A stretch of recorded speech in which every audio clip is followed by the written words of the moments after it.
yes, I coined the term relationism and brought that into discourse and some of the concepts within it.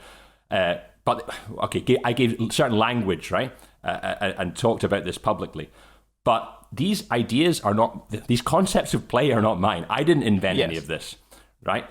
These are things that have been written about actually in certain circles, primarily in Brazilian, Argentinian, South American tactical circles for a long time.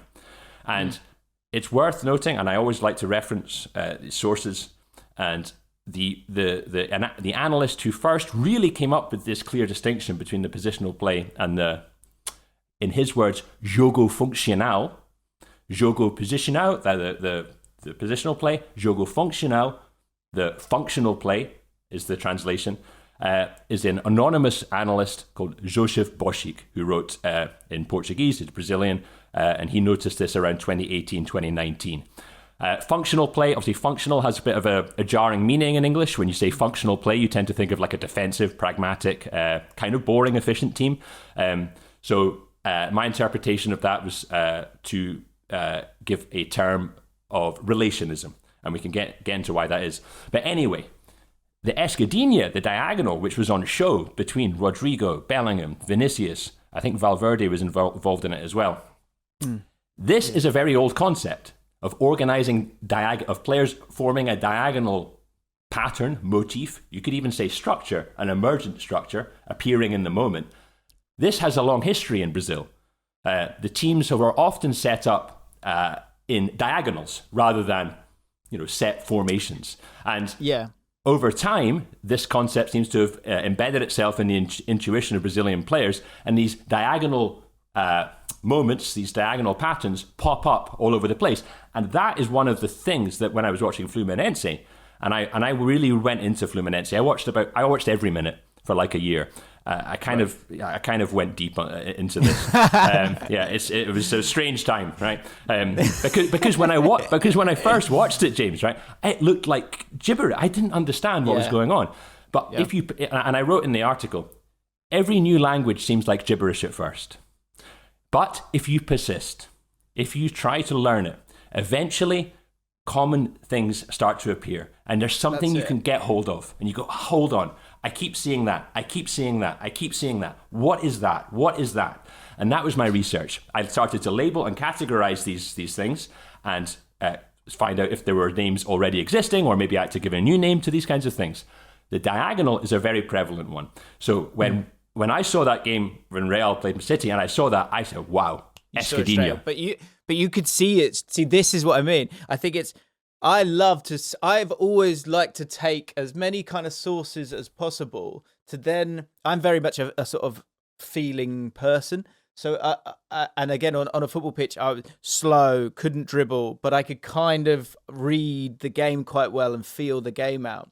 So when this is what I like about the way that you're looking at the game a little bit, is I think for you, a huge thing is language, but not just language, and also an openness and acceptance to new things. You said right at the start of this conversation that initially when you see Fluminense playing that way, and I see this all the time in every aspect of life, this sort of you had a great reference for this. I haven't even seen the film, but you said that the film Alien, but like that whole niche of, okay, that's different. Therefore, that is a threat. That is such the wrong way to look at life. You're going to get so much more if you put your arms around it, bring it in, and drink it in that little bit, but also allow yourself to have dialogue and have an alchemy that can lead to sort of new thoughts and things. And like you say, the sort of functionality, it feels contradictory in terms of language to this idea of relationism. And again, the same thing of, it looks like everyone's all over the place, but only because you don't know enough. You haven't been open to enough. And the contradictory language of this idea of relationism, but then the beginning of seeing the patterns within it, that for me, when I first of all saw the escadinha that you were talking about, but then you articulated it really well in the article. That is something that I was therefore desperate to sort of talk to you about. So do you mind going through some of these patterns within it? Because I think that there lies the sort of function that I think people can start to get into their brain.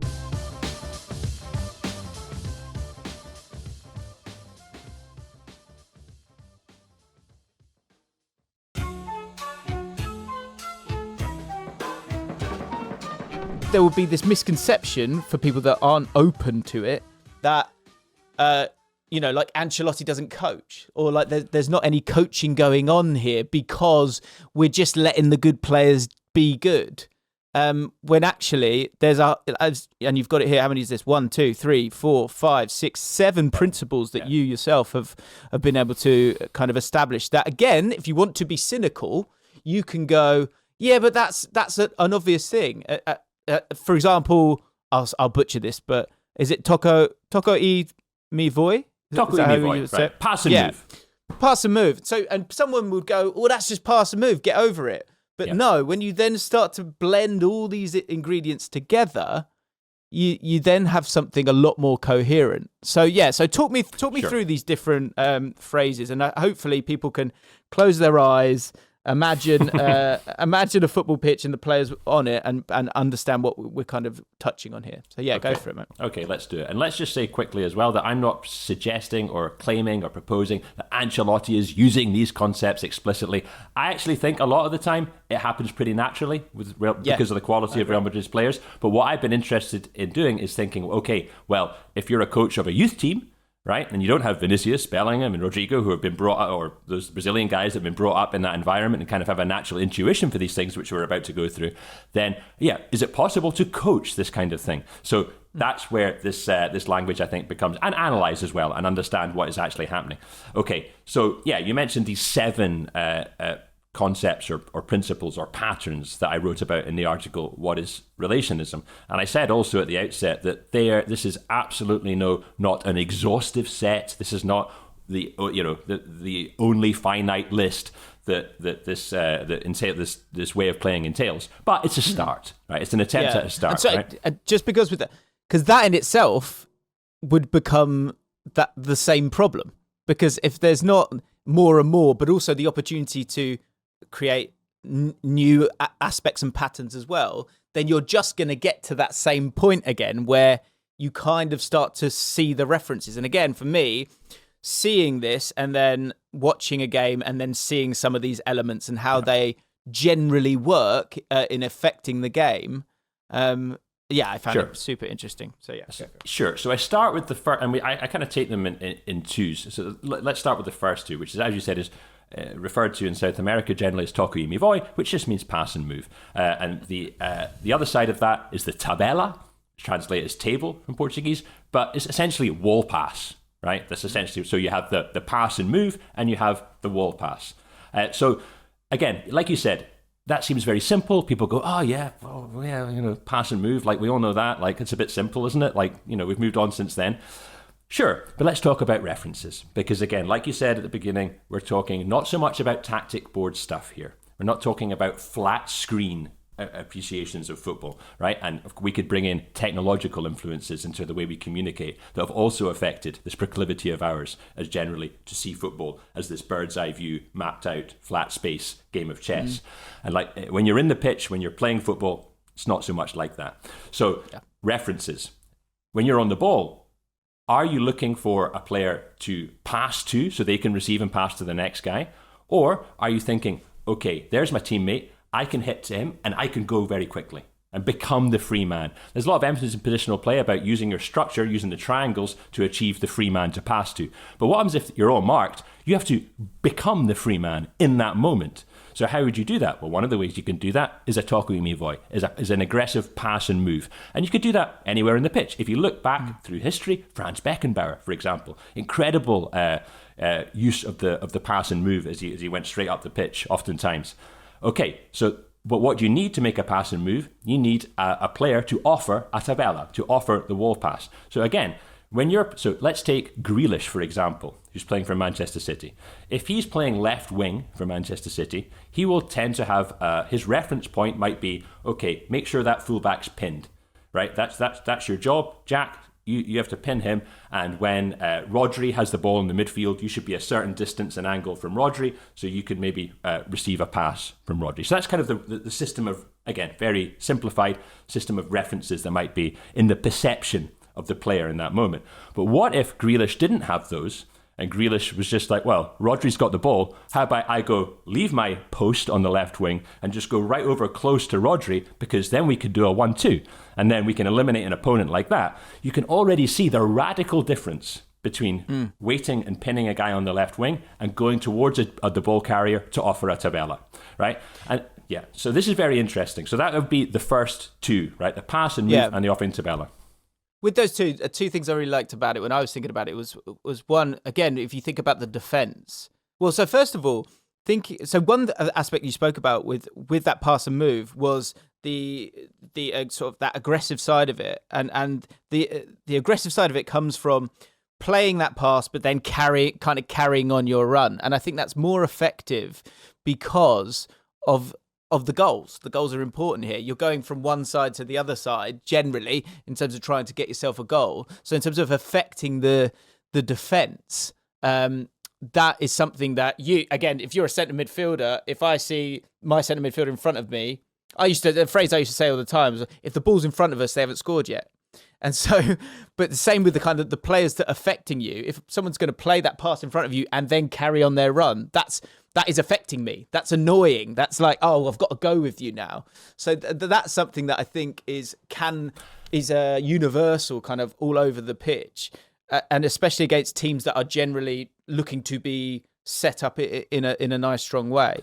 And the second way, like as you say, with that Grealish example, it's the sort of the effect of your reference points as a defender. When you think, well, he's out wide, I know he's out wide, I know he's going to stay out wide, I don't need to worry about that right now. That's one thing I can, like you say, on the mixing desk, I can take that one down because I don't have to worry about him right now. So when those players pop up in a new position, it can feel quite alien and quite, to some, and quite confusing, because you're thinking, hang on a minute, you're supposed to be over there. So that can be powerful. Oh, absolutely. If you're the fullback and Grealish goes in to play 1-2s in the middle, what do? Do you go with him? Or generally not, right? In the way we understand defending. So yeah, it's very disruptive in that sense, and it causes this rupture in the reference scheme of the defence. And we'll get to that as with some of the concepts a little later on as well. Also, I think it's nice to mention that this simple act of the pass and move and the wall pass, the Toki Mivoi and the Tabella, it's a nice interaction between two humans, right? It's a lovely thing, right? You play football. Isn't it nice to play a great 1-2 with someone that sets up? You play five-a-sides, totally. Like whatever level of football. It's beautiful, yeah. And you use the everyone will know the goal, Jack Wilshere scoring the goal against Norwich, and it's considered a beautiful goal. Why is it considered a beautiful goal? Because of that interaction.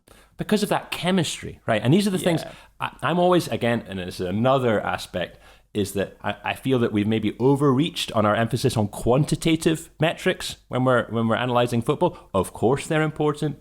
I'm not saying do away with numbers. At the end of the day, football is decided by a numerical scoreline. There's always going to be room for numbers. But it's not the only way to look at football. It's a human game. It's played not by dots on your computer screen, right? Not by little magnets on your tactics board. Human beings are infinitely complex and mysterious, okay? And we don't really understand that much. Okay, we understand a lot, but there's many mysteries about the human. And that feeling that you get, it's like, because you want to, if you make a good 1-2 with a play, you want to do it again. You're like, okay, I've got a good understanding with this guy now. And like, now I can play. Now when he gets it, I'm going to look for him. He's going to look for me. Like others can start to join in. And we start to see now how this kind of thing can escalate. You mentioned the feeling of the crowd as well. Very important to highlight that it's very hard to quantify or even explain what it feels like when you see a beautiful goal played in front of you. I think it was Eduardo Galeanos, the Uruguayan football writer and author. He said, I'll paraphrase, I can't remember it exactly, but it was something like, I am just spend my life begging for good football. right? And it's like, I sometimes feel that when I'm watching football these days. I'm like, come on, Yeah. man. This is thin gruel. Do you know what I mean? Like, there's these players are unbelievable, right? Imagine playing five-a-side against the Arsenal attack, or against, like, they would be so fast and so unbelievable. But yet when we see them on the pitch, sometimes it doesn't feel like that. So there's this idea of feeling. There's also an idea of, like, just sometimes, and this is a slightly different idea, but we might mention it now, that again, the metrics, the numerical attitude would always be trying to measure the value of a pass, right? In a numerical way, expected threat, expected, whatever, right? But you know what? Sometimes it's a lot of value in just letting a player touch the ball, right? Because actually Messi's a famous example of this. I think it happened with Dybala as well. It's like the teammates said, or coaches said, that they're the kind of player that just become disconnected if they don't touch the ball enough. It's like Grealish might fall into that. I'm riffing here, but like, Rooney's spoken about that in his career. That he was kind of like he sort of almost didn't like playing as a centre forward because I just want to be involved. I want to touch the ball. Yeah, and it feels good. Like, again, five-a-side football. Whenever you're playing, you take a few good touches, you feel good. Like it's not, but you're not capturing that in the quantity anyway. So this idea of pass and move and reciprocal return passes, and they can take up all kinds of forms, right? Little flick passes to return. So then you start perceiving around you, okay, I'm getting the ball in. Where's the movement around me? How can I flick the ball to my teammate? How can I make this combination connection happen? So this is almost like the first kind of building block, right, of this style of play. You got to have pass and move. You got to have tocco e mi vuoi. You got to have this move, this dynamic on the ball approach. Then we can. I moved on in the article to talk about. We've already referenced it, the escadinho. Yeah. And this is, like I said already, it's one of the first things I noticed with Fluminense and started to highlight was like, we can get to the tilting, which is the grouping together. We'll get to that in a second. But what we often saw was players close together. Why are the players close together? But oftentimes because they're looking for 1-2s. This is the important thing to remember. I coach, right? So when I coach a team, I don't tell the players, everyone go to the left and form a diagonal, right? It's not like that. But I will try to attune the players to playing 1-2s. So actually, here's a practical thing for if there are coaches listening. Instead of a possession exercise where you have, let's say, two end players and you want to play end to end, and you have you want them to form triangles and you want them to form a bit of a structure, and you might have an extra man in the middle to help them do that, a neutral player, and you want them to kind of make passing triangles and move the ball up the pitch. What happens if instead of that you awarded points for 1-2s? And also moving up and down the pitch. All of a sudden, completely different game, right? And all of a sudden, you'll find players move close to each other because you need that to make 1-2s, right? So it's not so it's important to get this the right way around. It's the interaction first that's giving rise to the positioning or where the players are on the pitch. It's not position first, play from there. It's interactions first, and we end up where we end up, depending on the situation. So then you get these very strange forms start to appear. Like you say, when someone looks at Ancelotti's team, for example, or Fernando Diniz' team through a more Europeanized, westernized positional lens, you will almost think, what is going on here? This is nonsense. This is chaos. This coach doesn't have a clue. They're all over the place. But what if they were actually just making lots of 1-2 connections, right? Well, that's it. I mean, that's what blew my mind as well, because again, I sort of went back to that game and watched it again, and then things that I'd seen initially that actually made my Western lens wince, and I thought were outrageously brave. And I mean, by that, the example of that I would say was Dani Ceballos. Dani Ceballos would just start as a centre midfielder. He was broadly, that's what we knew him to be on the pitch. But every time he got the ball, every time the team got the ball, he actually sort of just ran away from the centre of the pitch. There's a moment where he points and goes to run right wing, and it's utterly just to create this space for Valverde, and actually for that goal. For the goal that we were talking about earlier, the second goal, he does exactly the same thing. He just goes away because he's seen Vinicius Jr. and gone. This is to a different quote of Ancelotti, where Ancelotti says you have runners and you have difference makers. Ceballos is probably willing to accept his role as a runner in this instance. Sees Vinicius Jr. and kind of gets himself out the way somewhat. And so when you then go back and look at it again through this new lens. You're just not as.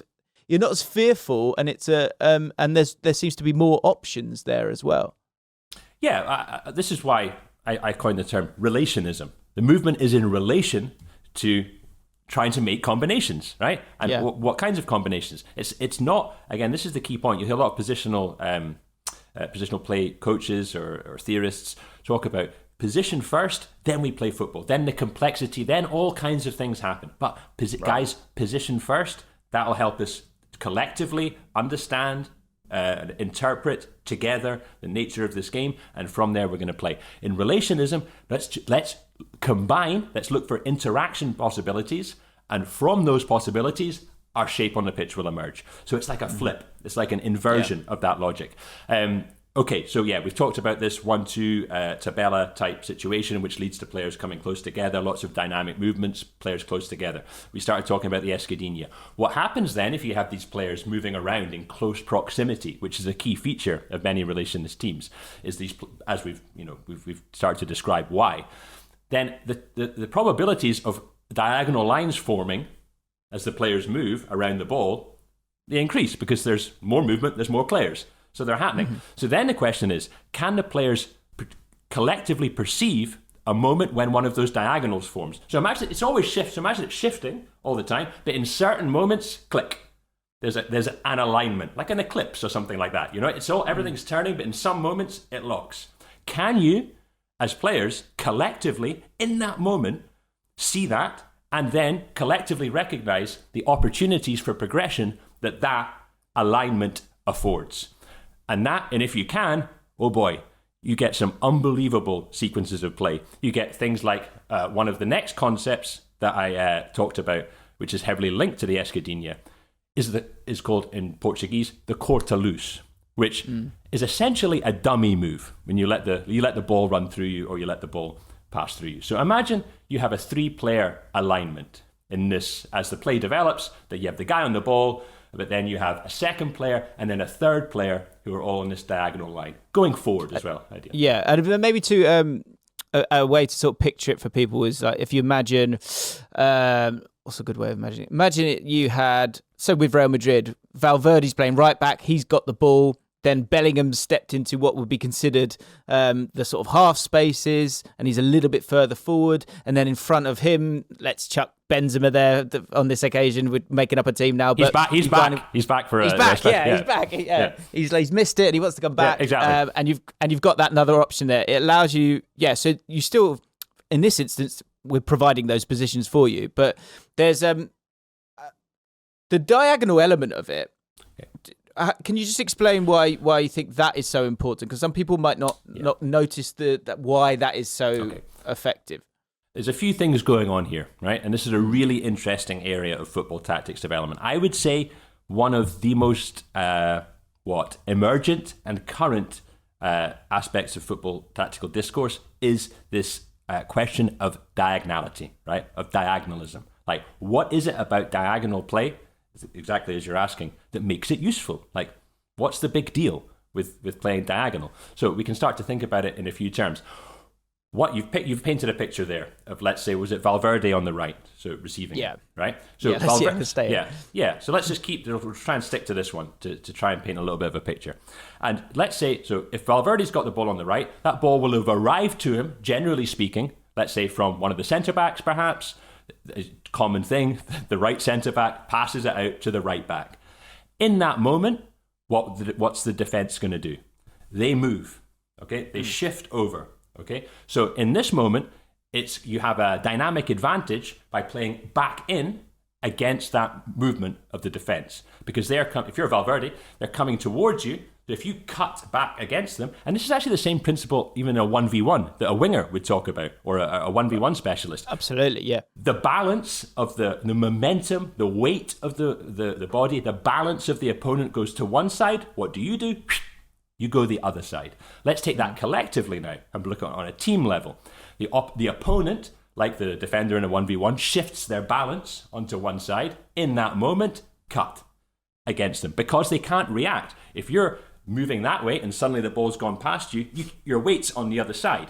So you can't actually move in to intercept that pass so easily. So that's a key one. Let's then look at the receiver of a diagonal pass. what benefits would the receiver of a diagonal pass have over the receiver of, let's say, a vertical pass? Well, it's all about perception. If you're receiving a vertical pass, generally speaking, you're facing your own goal, right? So your field of perception, generally speaking, like 180, a little bit wider with peripherals, right? And you can make, again, nothing's to say, stop making vertical passes, don't ever make a vertical pass. I'm not saying this, right? Sometimes I talk and people say, oh yeah, this is black and white and never this. I really not you saying can't that. control that, Jamie.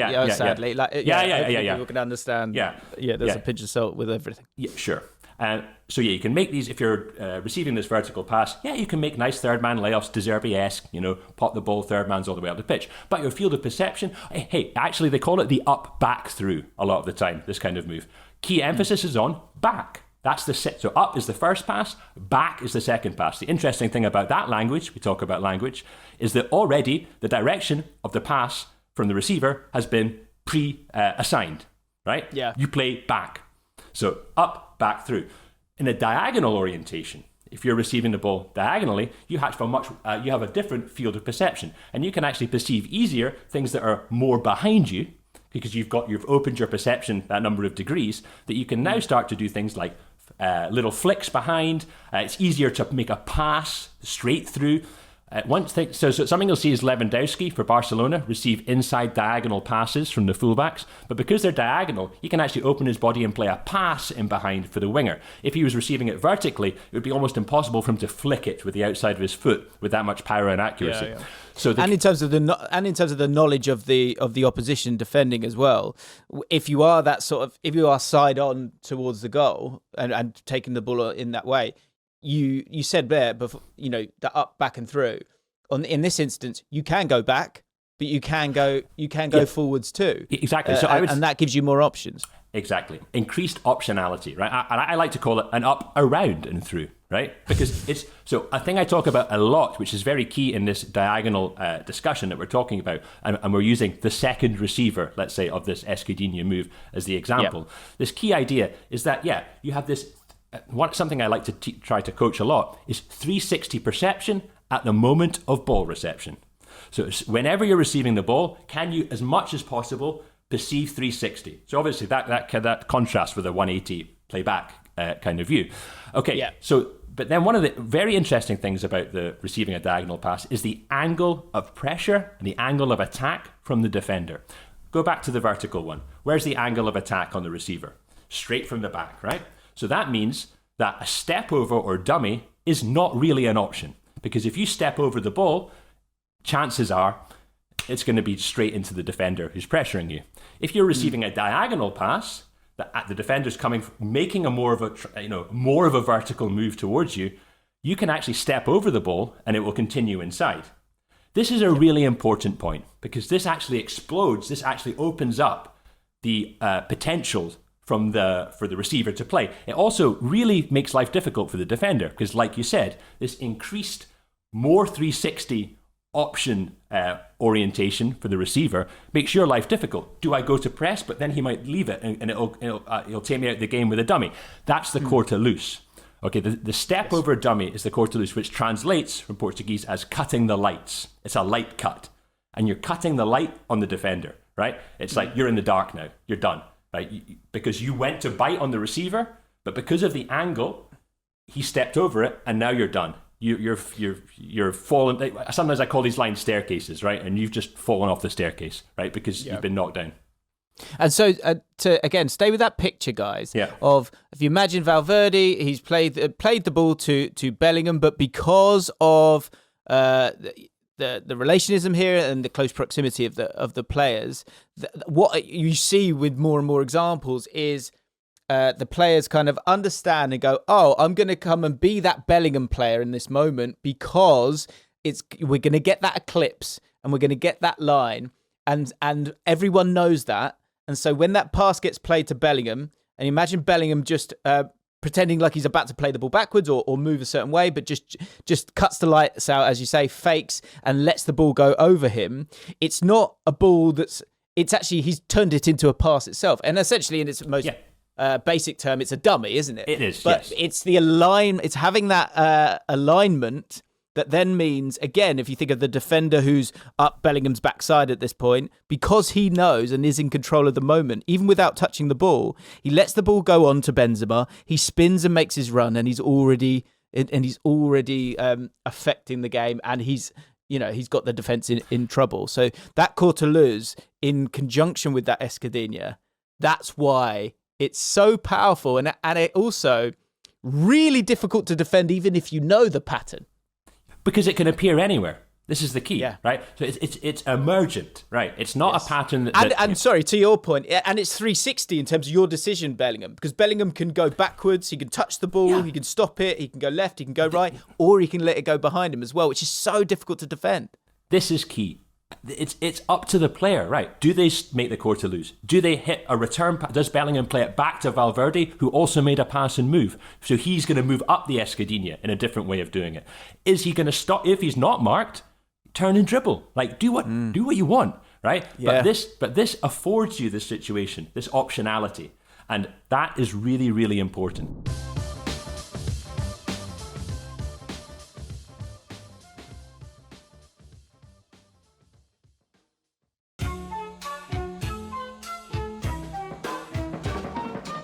A lot of time when you start noticing this is these diagonal lines forming, the ball played through, a dummy, a step over is made, and like you say, they spin behind and can immediately, again, become the free man, and they can make the attacking actions from that. It's a way of, and also another important thing about this is there's a lot of discourse around right now, a team like Arsenal, for example, who tend to not attack the middle of the pitch. They tend, and for fear of transitions and all this kind of thing, they prefer to try and get the ball wide, make 1v1s, use the wide triangles to attack, because it's safer to lose the ball in those high up wide zones, right?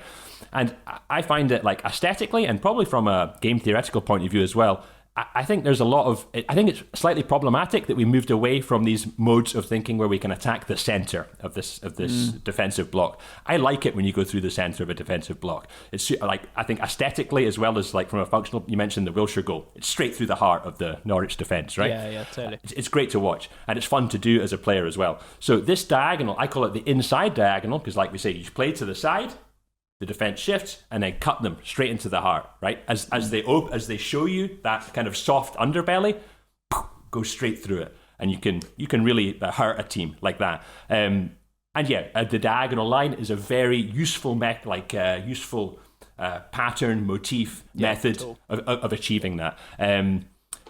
Training wise, again, I mentioned dummies. This is something that a team like Malmo have actually implemented as well, who play a somewhat heavily relationist style. Again, possession game, your small-sided games, award points or double points for a goal that features an Escudinha. And this is such an interesting exercise. It really is, because one of the words you hear so much in coaching discourse is scanning. People will say, scans, but it's so crazy that sometimes you'll even get passing drills, right? Unopposed passing drills, where the coach is shouting for the players to scan as they receive it. Like, what are they scanning for? Like, a cone? Do you know what I mean? Like, they're just like, what's the point? Like, the point of scanning is not to move your neck. The point of scanning is to interpret the environment, right? To interpret the reference points and the information given to you by opposition, teammates, the momentums and speeds. Where's everything happening? What are the dynamics of that moment? So if you ask a player, if you incentivize players to complete Escudinhas with a Courtelou's, that's a 3-player move with the diagonal with a dummy in the middle. What does that mean that the players are going to do? They constantly are having to check all around them, can I be the dummy guy? Right. But and so rather than just looking around vacantly, right, they're actually taking in all the potentials around them and thinking, okay, opportunity is good, I can do it now, I can be the middleman. So this is actually a brilliant way to coach 360 perception and scanning, in my view. Wow. And actually helps the players in many other ways, except rather than just being a middle guy of an Escudinha, you're actually training 360 perception, which for me is probably one of, if not the most key concepts in playing football as a player. You mentioned playing in the middle, someone like Busquets. I mean, this is what they have unbelievable 360 perception. So yeah, from a practical point of view, when you're coaching this kind of stuff, and this is something I found, right? I didn't necessarily plan this out, meticulously, but by thinking, okay, how can this happen? just simple incentivization of a Courtelousse Escudinha action can really help players develop that sense of knowing what's going on around them. Tilting and defensive diagonal are, I think, a bit simpler to kind of explain. And I know, sadly, I can't talk to you all day. But you never know. Hopefully we can get another conversation at some point. But tilting, as simplest, is essentially... again, kind of utilising those mini diagonals along the pitch, but having a lot of players on one side more so than the other. Yeah, that's right. And that's one of the most common things you'll see with relationist teams, and one of the most jarring things, because usually you're taught make the pitch big, have your wingers wide, increase the space so you can circulate the ball. But what you'll see with a team like Fluminense, like Malmo, often Real Madrid, Argentina also happens sometimes, the national team, the players end up very close together. We've talked about, why, because they're trying to find close-knit interactions, and the way they perceive the game is they're looking for these kind of combinations, which generally means that the players are close together. And of course, you can see that why that's a problem. We already mentioned the left back, whose winger goes into the middle. What if the winger went all the way to the other side and played with the other winger? This is something you saw with Fluminense. Both wingers together. They actually scored one of the first goal of the Copa Libertadores final against Boca Juniors from an interaction between the right and left winger on the right side. Contrast that with Thierry Henry's famous analysis of being subbed off by Guardiola for crossing from the left to the right to play with Messi. Okay, so it's, again, very, very different modes of playing football. And the tilt, of course, is very difficult to defend for a compact block, because what do you do if they have 8 or 9 guys on one side of the pitch? Like, do you send everyone over there? Well, in that case, you'll use what they call... okay, let's just quickly do this. I know we haven't got all day to do it, but so the big question that people might ask about this is, well, if all your players are on one side of the pitch, what are you going to do about a counter-attack, right? You've left everything open. And this is generally, me talking to clubs, talking to coaches, this is always like the key fear. Very good, Jamie. All very nice. We're going to get destroyed on the counter-attack. Yeah. Okay, right. So a couple of mechanisms. The tilting helps with counter-pressing because everybody's close together, so we can do very good ball-oriented counter-pressing against the touchline. The touchline's the best defender, also the best rest defender, right? You can use the touchline in transition with very effective counter-pressing. Also, if you're playing a ball-oriented possession style, it's not so... it's easier, smoother to transition to a ball-oriented counter-press because you're already playing like in relation to the ball. Yep. That's one aspect. The other side is a defensive diagonal. That means the fullback on the other side, if you're all tilted to the left, then the right back is going to come in quite narrow because, yes, there's space in there. And that's dangerous for a counter-attack. So you bring the fullback in to help guard against that potential. The defensive diagonal can also use that position to become the guy that you switch it to. If they all come and try and play against you in the tilt, cool. We switch. Real Madrid use a huge amount of switches all the time. And the famous goal of Carlos Alberto in the 1970 World Cup final. Brazil against Italy. Jairzinho, the right winger, is on the left. They're playing. They switch. Open space on the right. Carlos Alberto, who was the defensive diagonal, steams into the space and scores one of the most famous goals in football history. And they weren't just vibing out, right? Yes, true. And again, like you say, jarring. It does kind of feel jarring. But I think as long as there's that commitment to it, it's quite effective. And again, I think with something like that, if you imagine teams that high press, it's kind of sometimes people can't get their mind out of you go from left to right in a game of football. There can be no other way of kind of looking and feeling or defending. And what tilting without the ball, there'll be a lot of that. I saw that with the sort of body language of the players within that counter press, that they will understand that the opposition ideally wants to go towards your goal, but also if they know that if they end up going backwards, that's fine. So if they get their body language correct, they can then affect the opposition with the ball, and you're not going to get as done in transition. The last one that I thought was so jarring to me, and it's something that I've definitely screamed at when I've been at Loftus Road watching QPR or whoever it might be, when is the yo-yo. And because for me, I've always kind of been like, come at. So basically the idea is that if the ball is on one side of the pitch and the guys they're trying to keep the ball, but now the defenders are all making their way over as well, I would often be sort of screaming, get it out of there. As in, like, get the ball out and then switch it across, utilize the space. And as we've said several times, there is nothing outrageously wrong with that because there is going to be kind of space out there. But within this idea, the yo-yo, I was like, oh, wow, okay, I get it. And the idea is that, yes, you may come out to the centre back. Again, if we're using that same picture that we had before, they'd be trying to work their way up the pitch, but they need to sort of step back to the centre back. That centre back then going back into that scenario.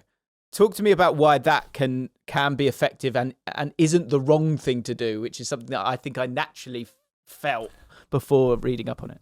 Yeah, this is so interesting, and it's one of the things that coaches who are implementing this at the professional level have talked about, saying it's one of the most difficult things to get the players to realise, right? Usually the centre-back. It's almost always the centre-back this affects. And like you say, if if there's a left tilt happening, but maybe the defence are plugging it and it's not quite happening, then yeah, maybe you relieve the pressure a little bit. You want to come out and, reset. So the left back, let's say, plays it back in to the centre-back or the left centre-back. The natural thing, open the body, play to the right back on the other side. Let's play into the space. Let's try and move up that way. But of course, if all your players are, and that can be right, so in a positional system, that can often be the best thing to do. But if your players are gathered on the left and you've come out and then you fire the ball over to the right, well, who's he going to connect with, right? He's immediately in a big, it might be a rule like, unless you can immediately travel forward with the ball and attack this really open space, then don't play that ball, because what's he going to do? He's immediately going to be isolated and under pressure. And then all your guys who are on the left, they're going to have to sprint over to you don't have time to get all over there again. You're set up over there. The cooking is happening on the left, right? So when you receive that ball that comes out as a centre-back, why not even shape to play to the right? So that, again, let's talk about the defence. What does the defence do? It leaves the tilt, starts to anticipate a switch, so they start to slide over, but then bang, back against them. Right? Again, their momentum, and suddenly you've opened up again space where there wasn't a space before because they'd all been on you. You've recentered them and then given your guys who are in the tilt a little bit of a different picture. You've just changed it and given them some air to breathe, right? You've given them a different dynamic to the situation to then try passing moves, escadillas, all these kinds of different things we talk about. And it's important. I just want to give props to my man Gorka Melchior, who came up with the term yo-yo. It was something we've been talking about, this movement, and I thought that was a really cool way of describing this movement back against the momentum of the defender, for sure.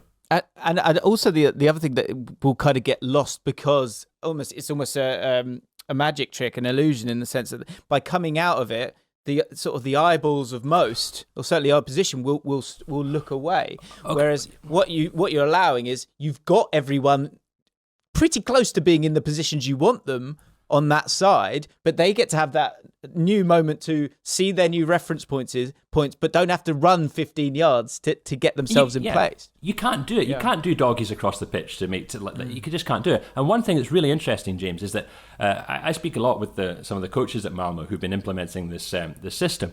And one of the things they told me is that, speaking to the opposition players after games, the opposition said, man, see when you get in those rhythms of just keeping us on the side, and then you just go, and then you go back again. Psychologically, they're like, oh man, they're going back. No, God, they're going back again. God, right? It's not like, now, okay, my side's clean. I did my job. They're going to go over there now. Maybe I can get a little rest. It's like, oh God, here they come again. Right? It's kind of draining if a team is just doing, because you're like, you've got them on a string, and you're just like, okay. Well, and I think the concentration has to be heightened, because again, it's like we're talking about that mixing desk. I think when you see that ball getting switched in a lot of the football we see now, I think Arsenal is a good example right now. When you see that switch, you go, we're all right as a defensive team. We're all here. We're all set. We're all okay. Right. All we've got to do is shift over to this side. Nothing surprising is happening. I don't have to really overly think that much. And that's, I can imagine it's mentally exhausting for a defence, obviously when done right. Jamie, I honestly, I've absolutely loved it. I've got so much other stuff here, but we'll be here all day. But as I said before, right at the start, the Third Circle podcast with yourself, and it's Martin, isn't it? Yeah. Fantastic, aren't they? Yeah, it's the Third Circle podcast. This is a recent, we've started this recently. Martin Raphael, as you mentioned, top guy. He worked as an analyst for Thomas Tuchel about earlier when Tuchel was in Mainz. Martin was head of tactics at the Hajduk Split Academy in Croatia for a number of years. Very experienced and knowledgeable guy to talk about football, and a really fun guy to talk about football with. Yeah. And hopefully some of the conversations we're having are starting to have our own little ripple effect, right? And For sure. and hopefully showing people and demonstrating that there's many different ways we can talk about football, and there's many different influences on the game, and they come from some of the places you might not expect them to. Yeah, absolutely. And really, really enjoying that. And I did want to just read this final quote from your article, and then maybe I can ask you one more question if that's okay. What I really enjoyed here is, and again, I think we've said this throughout, I think the thing I'm rooting for, and I think a lot of people are rooting for, is just variance. I think as life goes on, I feel like variance is a huge key in broad happiness. And when you love this game as much as you do, when you're maybe not seeing as much of that as you would like, you will naturally kind of root for it. But you wrote here, I'll go back a touch more. So where positionism prescribes the terrain to calculate and control for stability, relationism flirts promiscuously with chaos and chance. At the heart of all of this chance, how do we understand and interpret the role played by chance in the football universe? It is my proposal that positionism fights a deterministic battle against chance, which is ultimately unwinnable, casting chance as a problem to be overcome rather than a beautiful, mysterious and eternal partner with whom to dance. I absolutely love that. And there's a little bit more after that, but as I say, we'll put the link to the whole article in the description. But the final line, I think, the question is great, is how do you react? And I think this is what I thought with the Arsenal game recently was, he said, all systems of control eventually collapse. Chaos eventually envelops them. The question is, how do you react when this confrontation with uncertainty inevitably comes? And I felt like Arsenal kind of felt that in a couple of recent games. Who is brave enough to play dice with football? I love that. I love the idea of that. So the final question is, for me, is do you prescribe to the idea that this form of dancing with chaos, or dancing with chance, do you think that is going to become more and more prominent in the game in the coming years? Yeah, I think so, because again, what I mean by that, and again, these are kind of broad, metaphors and things I'm using there, but the idea is that the player on the ball, the individual player, has means of playing that I as a coach don't know. I can't perceive that it's them that's playing, not me. And this, so as a coach, we go into a situation of uncertainty. What's the player going to do? They have to solve this problem in this situation. What's very important is create conditions where this kind of problem solving, this kind of intuitive, spontaneous problem solving can be effective, right? So can we create those conditions? That's what some of these concepts are all about. And I do think that we'll see a lot more of this style of football because, and this is something I was chatting to Martin with on the new episode of The Third Circle, which is coming out soon, on Monday, I think. And Martin made this proposal that when you have a 1v1 situation, ball carrier versus defender, who is the inherent advantage in that situation? It seems reasonable to suggest that the advantage is with the ball carrier because they have, as that defender attacks you, you can use their momentum, use their speed, use their direction of attack to dodge them, right? So you have this inherent advantage. Possibly, too many players aren't very good in this moment at using that advantage.